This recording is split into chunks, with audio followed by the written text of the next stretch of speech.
जय हिंद मेरे प्यारे साथियों। आशा करता हूँ आप सभी बहुत बढ़िया होंगे। तो अपनी ये जो NISC वाली सीरीज़ चल रही थी उसका आज ये लेक्चर 9 है अभी। तो चलिए शुरू करते हैं। Fundamental of biomass.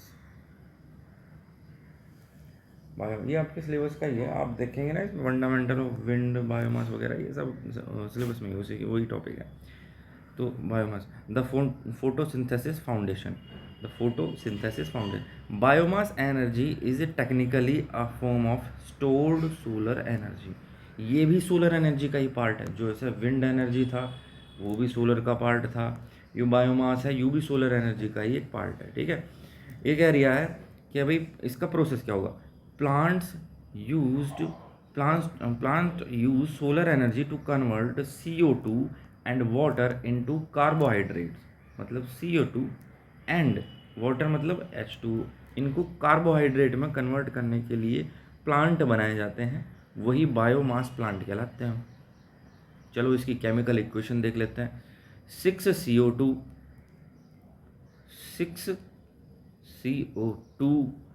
Plus 6H2O, 6 CO2 plus 6H2O plus light energy मतलब सनलाइट।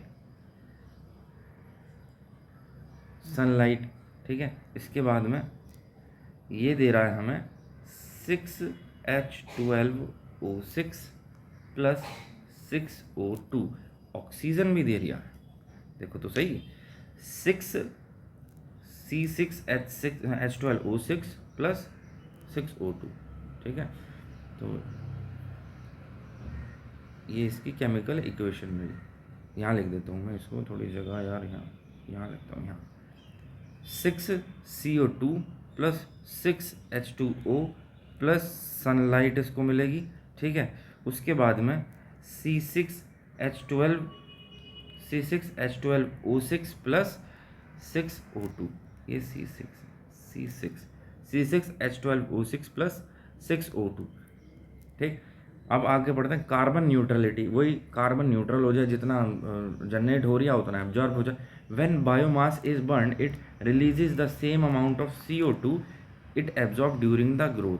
वही बात है कि इसके अंदर बायोमास के अंदर जो हम मतलब बर्न कर रहे हैं बायोमास में, तो वो जितना भी कार्बन डाइऑक्साइड छोड़ेगा उतना तो वो अपने जीवन काल में एब्जॉर्ब कर चुका होगा। तो theoretically make it carbon neutral. तो इसका मतलब ओवरऑल कार्बन जो है ना तो पैदा हुआ नया, ना ही कुछ एब्जॉर्ब हुआ, तो उतना का उतना ही रहा। In Indian context biomass is categorised into 4 main types. 4 main तरह के होते हैं। Wood biomass, agriculture residues, animal waste और इंडस्ट्रियल या अर्बन वेस्ट। ठीक है, तो वुड बायोमास में आ जाता है हमारे forest residues, branches, sawdust and would chips, जो लकड़ी की चिप्स होती हैं। एग्रीकल्चर में आ जाता है हमारा राइस हस्क या व्हीट स्ट्रॉ या शुगर केन बागैस, ये very important for Indian power plants and coconut shell.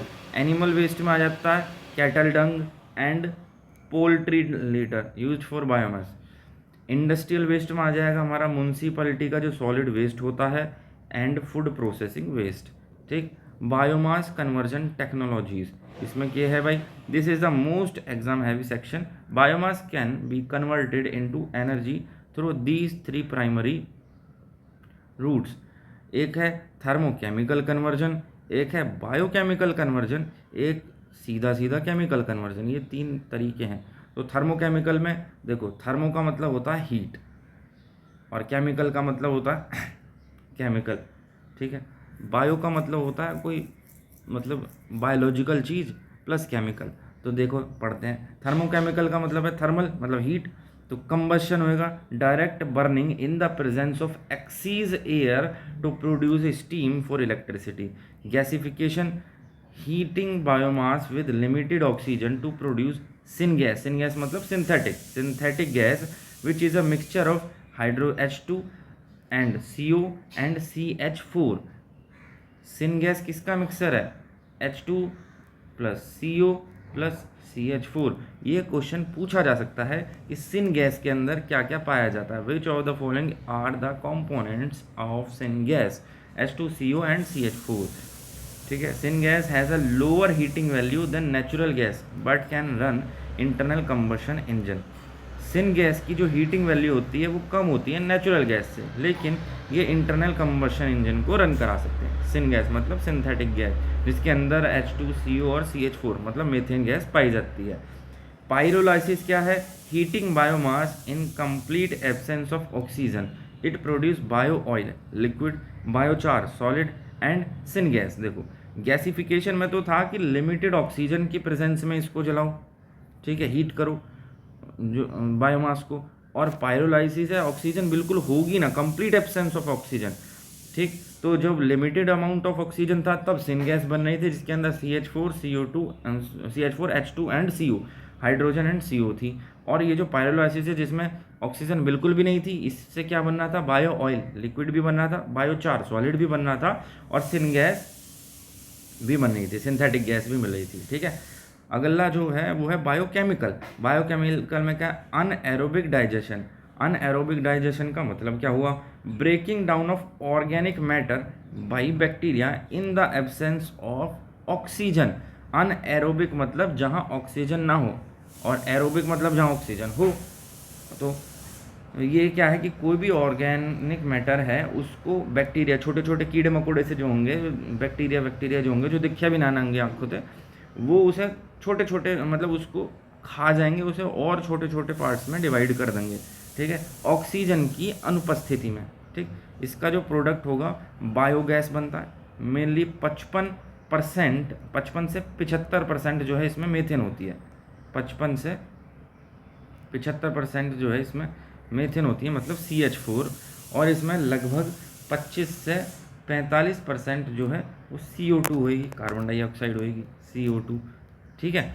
तो इसका जो बायोकेमिकल है, इसमें जो अनएरोबिक डाइजेशन हुआ है, अनएरोबिक का मतलब है कि ऑक्सीजन बिल्कुल भी नहीं है, ऑक्सीजन की अनुपस्थिति में डाइजेशन हुआ है, ऑक्सीजन की अनुपस्थिति में, ठीक है। बैक्टीरिया होंगे छोटे छोटे, वो उन्होंने ऑर्गेनिक मैटर को खा लिया और छोटे मैटर में। फर्मेंटेशन को किण्वन कहेंगे हिंदी में। तो किण्वन क्या होता है भाई? दही का बनना, दूध से दही का, ये सब किण्वन का ही रूप है। तो यूजिंग यीस्ट और बैक्टीरिया टू कन्वर्ट शुगर्स या स्टार्च इनटू एथेनॉल, ठीक। अगला है केमिकल कन्वर्जन। पहला था थर्मोकेमिकल, बायोकेमिकल, तीसरा है normal chemical. Transesterification, the chemical process used to convert vegetable oils और एनिमल फैट्स इनटू बायोडीजल। तो ये केमिकल प्रोसेस है जो वेजिटेबल ऑयल को या एनिमल फैट्स को बायोडीजल में कन्वर्ट करने के लिए केमिकल प्रोसेस है, ठीक। आगे देखते हैं की एनर्जी प्रॉपर्टीज़। हीटिंग वैल्यू की बात करें, इसको कैलोरीफिक वैल्यू भी बोलेंगे। तो the amount of heat release during the combustion, मतलब उसे जला रहे हैं तो उसके बाद में जो हीट का अमाउंट रिलीज हो रहा है उसे हीटिंग वैल्यू कहेंगे। HHV high heat value, LHV लो हीटिंग वैल्यू। HHV मतलब includes the latent heat of the water vapour. HHV मतलब कि इसमें जो वाटर वेपर है, भाप जो होगी, उसकी गुप्त ऊष्मा भी जुड़ जाएगी। LHV मतलब लोअर हीटिंग वैल्यू, इसमें वो नहीं जो excluding the latent heat. Proximity analysis जो होता है, proximate analysis measure moisture, volatile matter, fixed carbon and ash content. Ultimate analysis जो होता है measure the chemical composition, carbon, hydrogen, nitrogen, oxygen और, ठीक है। तो प्रॉक्सिमेट के अंदर तो आगे जो मॉइस्चर हो गया, वोलेटाइल मैटर हो गया, फिक्स्ड कार्बन हो गया, ऐश कंटेंट हो गया। और अल्टीमेट एनालिसिस में आगे जो केमिकल कंपोजिशन हो गई, carbon, hydrogen, nitrogen, oxygen, sulphur, ठीक है। आगे देखो biomass power in India. India के अंदर क्या स्थिति है भाई? Bagasse based cogeneration. Bagasse based cogeneration में India is a world leader in using sugar cane residue.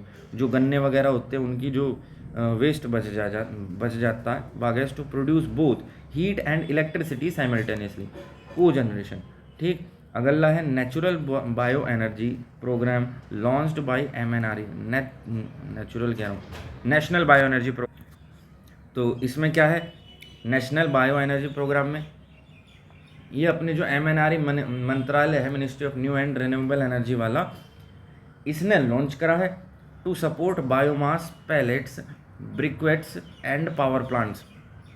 जो हमारे बायोमास के पैलेट होंगे, ब्रिकेट्स होंगे या पावर प्लांट्स होंगे।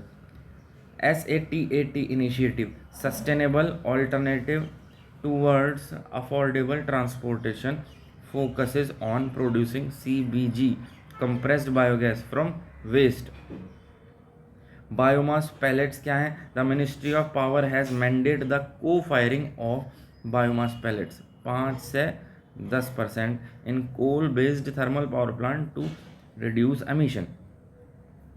ठीक है, बायोमास पैलेट जो है वो हो गया कि भाई मिनिस्ट्री ऑफ पावर जो होगी उसने मैंडेट का को फायरिंग ऑफ बायोमास पैलेट 5 से 10% in coal based thermal power plant to reduce emission. आगे advantage and challenge. Advantage reduce dependent of fossil fuel. Fossil fuel पर डिपेंडेंसी रिड्यूस हो जाती है। प्रोवाइड्स रूरल एम्प्लॉयमेंट, रोजगार देना जो ग्रामीण क्षेत्र हैं उनमें। Carbon neutrality potential, carbon neutrality रहती है, जितनी वो कार्बन उत्सर्जित कर रहे हैं उतनी ही वो ऑलरेडी एब्जॉर्ब कर चुके होते हैं। Utility waste that would be burn in fields. इसके बाद में low energy density compare to coal. इसके चैलेंजेस है कि इसमें एनर्जी डेंसिटी कम होती है कोल की तुलना में।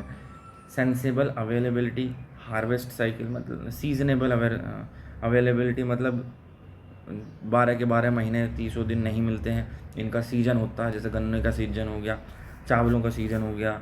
ठीक है। High transportation and collection cost, transport करने में इन्हें बहुत हाई कॉस्ट आती है। और high moisture content reduces efficiency, moisture content भी इसमें ज़्यादा होता है जो कि एफिशिएंसी को घटा देता है।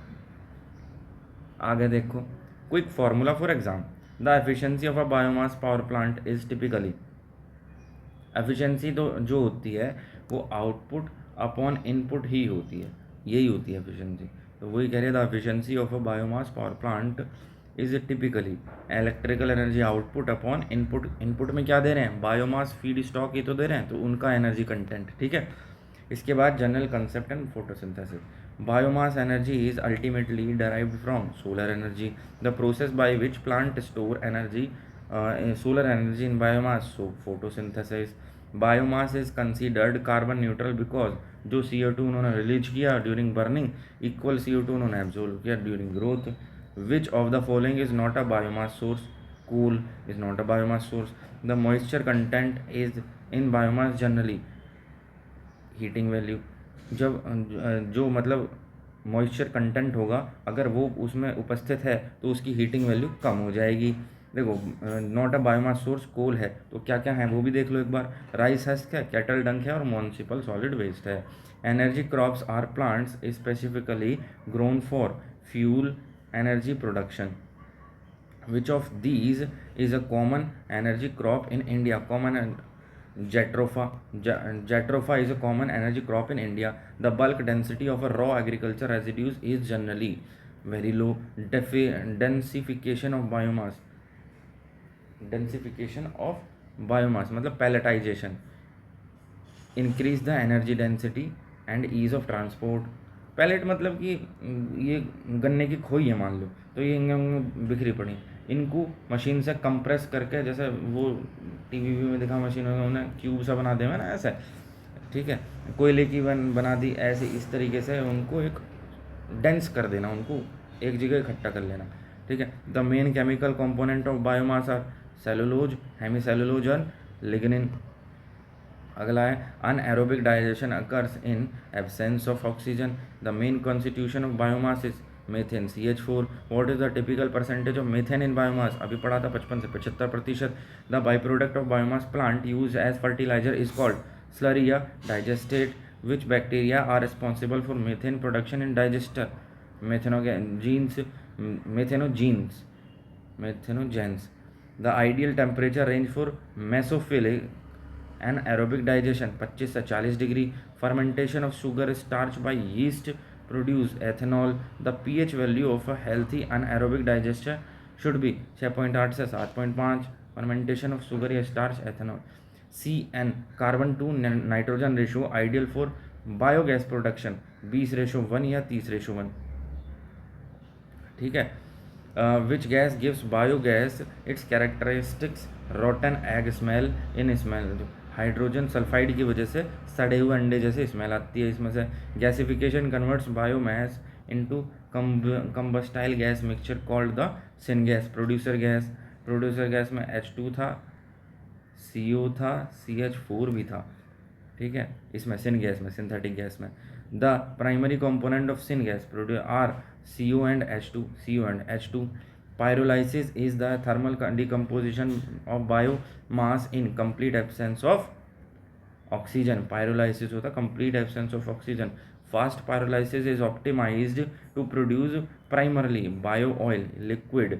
The process of burning biomass in excess of air मतलब एयर बहुत ज़्यादा है, उसे कंबशन कहेंगे। In a updraft gasifier the biomass and gas move in opposite direction. मतलब अपड्राफ्ट में तो गैस जो है दोनों के दोनों गैसीफायर और बायोमास जो है अपोजिट डायरेक्शन में करेंगे, और the gasifier type is known as producing the lowest tar content down draft.